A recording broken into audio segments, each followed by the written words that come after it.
Le 19 février 2020, un peu avant 5 heures du matin. Le service des pompiers de Los Angeles reçoit un appel paniqué d'un groupe de personnes. Le rappeur Pop Smoke vient de se faire tirer dessus dans un Airbnb. Les secours arrivent rapidement, mais malheureusement, il est déjà trop tard. Il perdra la vie cette nuit-là.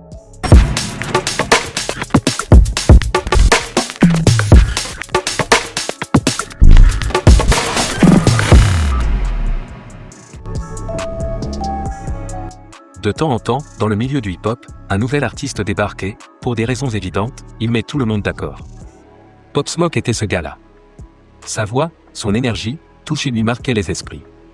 Son style, son attitude, tous ceux qui ont eu la chance de partager un moment avec lui décrivent quelqu'un d'ultra charismatique, destiné à de grandes choses. Donc le fait qu'en seulement quelques mois, il soit passé de parfait inconnu à nouveau roi incontesté du rap new-yorkais.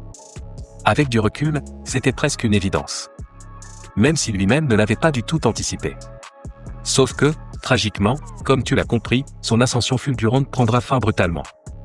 3 mois seulement après cette interview, lorsque l'annonce tombera. À l'annonce de sa mort, s'ensuit un tourbillon d'accusations et d'allégations partant dans tous les sens. On parle d'un règlement de compte lié à la guerre des gangs qui fait rage à New York. D'un assassinat organisé par des proches qui l'auraient trahi par jalousie. De représailles pour une histoire de voiture de luxe volée, dans laquelle il aurait été impliqué. Et même de son ami d'enfance, présent avec lui cette nuit-là, qui l'aurait piégé. Mais malgré les nombreuses rumeurs et les informations contradictoires, plus de 3 ans après les faits, 2 des individus accusés du meurtre de Pop Smoke ont finalement avoué devant un juge. Révélant ainsi en détail ce qui s'est réellement passé cette nuit-là. Pourquoi, en l'espace de quelques secondes, cette soirée a-t-elle basculé dans l'horreur, entraînant la mort tragique de Pop Smoke ? Dès la sortie de son premier titre, NPR, le 19 décembre 2018, le succès est instantané. En seulement quelques jours, le morceau atteint des dizaines, puis des centaines de milliers d'écoutes sur SoundCloud.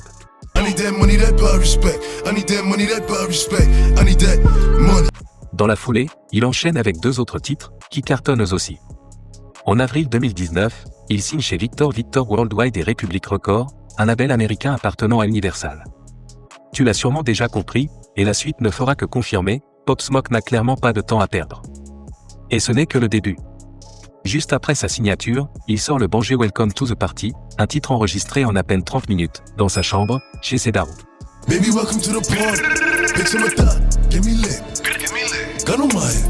Toujours avec la même recette. Une instrumentale trouvée par hasard sur YouTube, rien d'écrit au préalable, juste une improvisation instinctive portée par son inspiration du moment. Il avouera plus tard en interview que, à ce moment-là, il ne savait pas vraiment ce qu'il faisait. Et pourtant, le single devient un véritable hit, certifié platine aux États-Unis. Au fil des semaines, le clip cumule des millions de vues sur YouTube. Pop Smoke fait sensation. Et lorsque, le 26 juillet de cette même année, il balance sa première mixtape, Meet the Who, qui comprend bien sur Welcome to the Party, mais aussi des titres comme Dior, PTSD, ou EM, il confirme tout son potentiel. She like the way that I move, she like the way that I rock. My PTSD starting to kick in, so I gotta get hot. Trey shot that nigga with my car, so now I gotta get low. Big 38 go hawk 'em, 2 shreds, saucy. Bad leaf, talking. Nous sommes en plein été 2019, dans les rues de New York, là où Pop Smoke est originaire, ses morceaux tournent en boucle. Durant cette période, il collabore avec nul autre que Nicki Minaj, la rappeuse ayant vendu le plus, Pop Smoke marque un grand coup en apparaissant sur un remix de Welcome to the Party. Aux côtés de Nicki Minaj, la rappeuse ayant vendu des disques à travers le monde.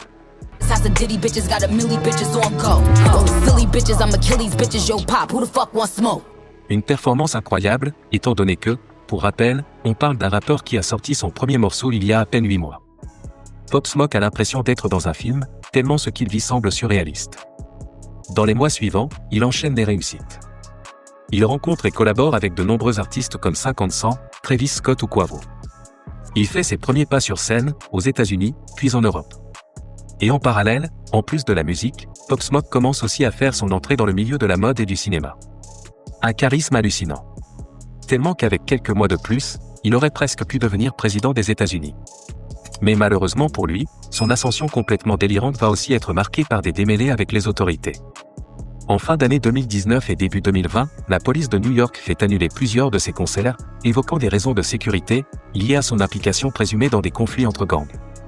Malgré les obstacles, il est plus déterminé que jamais à poursuivre sur sa lancée. Et lorsque, le 7 février 2020, il enchaîne avec une nouvelle sortie, il semble inarrêtable. Dès la première semaine, sa mixtape atteint la 7e place du top album américain. Notamment grâce à ce moment précis, Pop Smoke donne l'impression que tout ce qu'il touche se transforme en or. En 14 mois de carrière, à seulement 20 ans, il accomplit ce que la plupart des artistes rêvent d'atteindre, après des années de travail acharné. Et pour lui, tout paraît trop facile. Mais tragiquement, le rêve qu'il est en train de vivre va prendre fin brutalement, quelques jours seulement après avoir déclaré, en interview, qu'il était désormais bien conscient des enjeux de son nouveau statut de superstar, et qu'il n'avait plus le droit à l'erreur.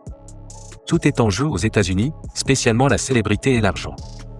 Musique. Une dizaine de jours après la sortie de Meet the Who 2, Pop Smoke s'envole avec une partie de son équipe vers Los Angeles, pour travailler sur son prochain projet, qui sera aussi son premier album.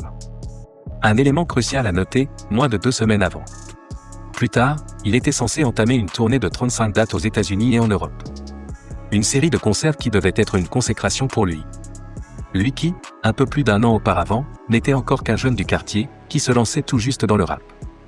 D'après ses proches, il était ultra excité à l'idée de jouer ses nouveaux morceaux en live, et de les partager avec son public.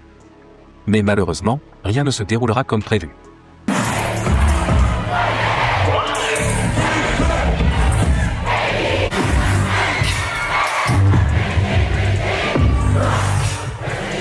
Nous sommes le matin du 18 février 2020. Pop Smoke vient d'arriver dans la villa qu'il loue, dans les collines d'Hollywood. Parmi les personnes qui l'accompagnent pendant ce séjour, il y a notamment son ami d'enfance, Mike D, qui va avoir un rôle important par la suite. Comme beaucoup d'entre nous, Pop Smoke partage son quotidien sur les réseaux sociaux. Et ce jour-là ne fait pas exception. Tout au long de la journée, on a droit à Pop Smoke dans son jardin, Pop Smoke fait ses contours. Pop Smoke à la piscine. Pop Smoke a plus d'oseille dans sa main gauche.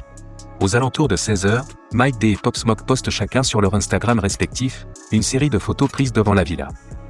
Mais sur la publication de Mike, l'une des photos laisse apparaître le numéro quasi complet de la propriété. Une première erreur, qui, tragiquement, ne sera pas la dernière après avoir passé l'après-midi à faire du shopping. Plus tard dans la soirée, Pop Smoke poste une nouvelle story, montrant des cadeaux offerts par une marque de luxe.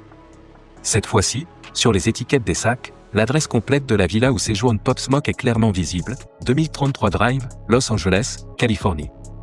Peu de temps après, un employé de son label repère l'erreur, et lui demande de supprimer sa story. Mais malheureusement, il est déjà trop tard. À l'autre bout de la ville, un groupe de jeunes surveille attentivement ses publications. Il est presque 1h du matin. Pop Smoke et Mike D prennent la route pour se rendre dans un studio, situé à quelques kilomètres de là. Pendant qu'il travaille sur sa musique, aux alentours de 2h, un véhicule noir s'arrête près de la villa. Sur les images des caméras de surveillance du quartier, on voit un des passagers sortir du véhicule, se diriger discrètement vers la propriété, avant de se faufiler par l'arrière. Puis, 1 minute plus tard, l'homme remonte dans la voiture, qui disparaît dans la nuit. Il est près de 4h du matin, Pop Smoke et Mike D reviennent à la villa, accompagnés d'une certaine Amelia Rose, une jeune femme qui les avait rejoints au studio. Une vingtaine de minutes passent. Et à nouveau, un véhicule approche lentement de la propriété, ses phares éteints, sans aucun bruit. 4 individus armés et masqués descendent du véhicule. Ils s'introduisent dans la villa par l'arrière. Une fois dans le jardin, ils escaladent un balcon. À l'intérieur de la villa, personne ne se doute de ce qui est en train de se passer. Mais soudain, les assaillants font irruption dans la chambre principale. Là, ils tombent sur Amelia, seule, dans un lit. L'un d'entre eux pointe son arme sur elle et lui ordonne de se taire si elle veut rester en vie. Dans la foulée, les intrus débarquent dans la salle de bain, où se trouve Pop Smoke. Ils lui ordonnent de donner sa montre. Il s'exécute, mais dans la confusion, une altercation éclate. Alors que Pop Smoke tente de sortir de la pièce, un des assaillants ouvre le feu sur lui une première fois. Sous l'impact, il s'effondre au sol. Il reçoit plusieurs coups de pied, avant de réussir à se relever. Dans un dernier effort, il tente de s'échapper, en prenant les escaliers. Mais malheureusement, le tireur ouvre de nouveau le feu sur lui, à 2 reprises, le touchant mortellement au torse et au dos. Pop Smoke est laissé pour mort, au pied des escaliers, tandis que les assaillants prennent la fuite à bord de leur véhicule. Durant les minutes qui suivent, Mike D, Amelia et les autres personnes présentes sur les lieux appellent les secours et tentent de le sauver. Mais quand les pompiers arrivent, Pop Smoke est déjà inconscient, Pop Smoke n'a plus de pouls, il ne respire plus. Les secours commencent alors un massage cardiaque, avant de le transférer en urgence vers l'hôpital le plus proche. Mais malgré leurs efforts pour le réanimer, Pop Smoke est officiellement déclaré mort, moins d'1 heure plus tard, à l'âge de 20 ans. Une véritable tragédie, qui va beaucoup marquer le milieu du hip-hop. tout le monde voyait en lui un avenir prodigieux.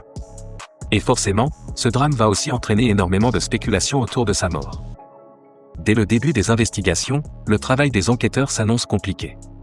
Le seul témoignage concret dont ils disposent est celui d'Amelia, et les autorités ont très peu d'éléments pour avancer. En parallèle, la terre entière est confinée à cause de la pandémie, ce qui ralentit l'enquête. Mais une fois que la police obtient toutes les images des caméras de surveillance des propriétés voisines, ils réussissent à discerner une partie de la plaque d'immatriculation du véhicule des assaillants. Grâce à cette information clé, les enquêteurs finissent par identifier le propriétaire du véhicule, un certain Corey Walker. Un mandat est alors émis afin de récupérer et analyser l'historique de ses recherches, ainsi que ses relevés téléphoniques. Et autant dire que, avec ce qu'ils découvrent, Walker apparaît plus que suspect. La nuit du meurtre, parmi d'autres choses. Les recherches suivantes sont effectuées sur son téléphone, l'adresse exacte et des photos de la villa, le site internet de la police de Los Angeles, le modèle de montre précis que Pop Smoke s'est fait voler. Et ce n'est pas tout, car le bornage téléphonique confirme également qu'il était dans les environs du lieu du crime cette nuit-là. Pourtant, malgré ces éléments, même si les enquêteurs disposent désormais d'une liste bien précise de suspects, pendant plusieurs mois, ils n'ont pas suffisamment de preuves tangibles pour procéder à des arrestations. L'enquête s'enlise. Jusqu'au 21 mai 2020, lorsqu'un adolescent de 15 ans, qui figure sur la liste des suspects, est arrêté par la police de Los Angeles pour une autre affaire. Soupçonné d'être impliqué dans le meurtre, les enquêteurs décident de mettre sa cellule sur écoute. Et là, tu te dis, c'est trop facile, il va pas faire ce que je pense qu'il va faire ? Et pourtant, après quelques jours, il balance sans aucune pression à son co-détenu qu'il a participé au braquage. Il explique qu'après avoir vu l'adresse complète sur Instagram, lui et ses complices ont monté un plan pour voler la montre, la chaîne et l'argent liquide, aperçus sur les publications postées quelques heures avant. Mais surtout, il révèle une information capitale. C'est lui qui a ouvert le feu sur Pop Smoke cette nuit-là. Ces déclarations vont bien au-delà de ce que les autorités espéraient. Et le 9 juillet 2020, la police de Los Angeles annonce officiellement avoir arrêté 5 individus en lien avec l'affaire Pop Smoke. Parmi eux, Corey Walker, Keandre Rogers, Jaquan Murphy, contre qui les poursuites seront finalement abandonnées, ainsi que 2 mineurs, âgés de 15 et 17 ans au moment des faits, dont l'identité n'a pas été révélée. Tous sont affiliés au gang des Over Criminals, et sont déjà connus de la police pour une série de cambriolages. En avril 2023, il est déclaré coupable d'homicide volontaire et de vol à main armée. Pour ces crimes, il écopera de seulement 4 ans de prison. Une condamnation qui peut sembler dérisoire au vu des faits reprochés, mais qui s'explique par une règle spécifique de l'État de Californie, un mineur condamné ne peut être emprisonné au-delà de ses 25 ans. Le verdict va susciter beaucoup de réactions. Nombreux sont ceux qui vont exprimer publiquement leur dégoût face au système judiciaire californien. Mais dans tous les cas, même si la peine prononcée avait été plus lourde, cela ne changerait rien au fait que, cette nuit-là, la vie d'un homme, mais aussi celle de ses proches, a été brisée. Tout ça pour $2000. Parce que oui, c'est le montant pour lequel les meurtriers ont finalement vendu la montre.